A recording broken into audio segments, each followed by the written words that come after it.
Hello, and welcome to another episode of Breadcast Gaming Talk.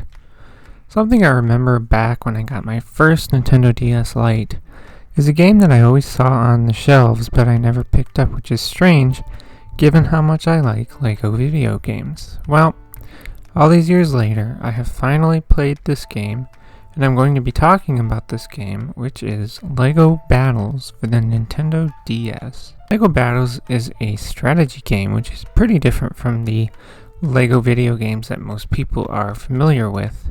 It's also a game that has nothing to do with any other franchises that LEGO currently does a lot with. There are no Star Wars, Lord of the Rings, or Indiana Jones characters in this game. LEGO Battles instead uses the classic LEGO themes that it's known for, like Castle, Pirates, and Space Police. There are a total of 6 stories to play through. Each story has 3 acts, and each act has between 4 to 6 levels in it.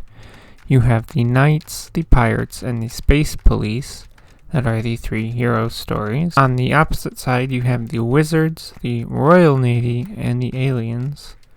Now, I don't know if that's what they're actually called. For instance, I like calling them the Royal Navy, although I believe in the Pirates levels that they call them the Imperials, but I don't really like that.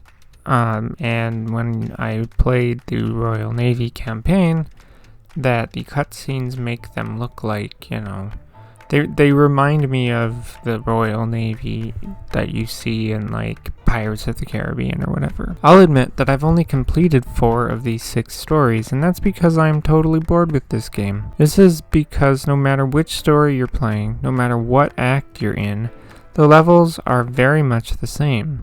You'll have a level, for instance, where you have to defend your base for 12 minutes, which there is a timer, and then when the time is up, you go and destroy all the enemy bases on the map. Sometimes you'll have to go and rescue stranded guys on your side. There's really nothing unique in the 6 stories, because no matter if you play the good guys, the bad guys, or both, they only have uniqueness to themselves. For instance, the Pirates and Royal Navy levels have boats and stuff.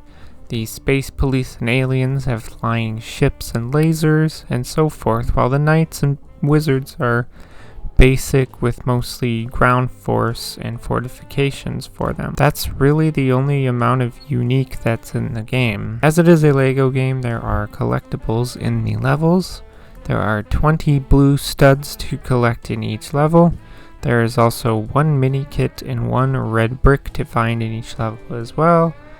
As per a regular LEGO game, red bricks unlock things that you can also just go online and find cheat codes for the game, so yeah. And I mean, it's actual, like faster building, faster harvesting, mining,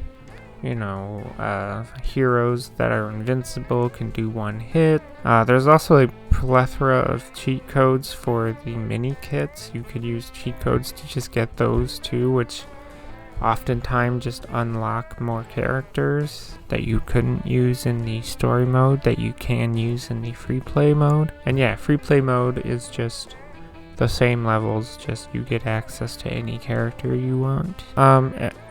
To go with that, the levels will range in length as well.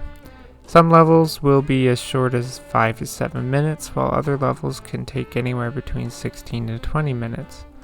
Also, it being a LEGO video game, it's rather easy, and I really like that because some other strategy games I've played are very difficult and unbalanced. Warhammer. Overall, LEGO Battles is a very simple and easy strategy game. Sure, it doesn't look particularly great since it's a Nintendo DS game, but it's not that bad looking either. I think it's an underrated LEGO video game and Nintendo DS game as a whole that more people should know about, which is kind of why I made this video in the first place, and why I'm doing a playthrough on my other channel where I'm playing through just the Knight Story, Pirate Story, and Space Police Story, and I probably won't do the other stories unless I have nothing else going on. LEGO Battles is a good and enjoyable game. That's all I have to say, so if you're added the conversation, leave a comment below. As always, thanks for listening, and goodbye.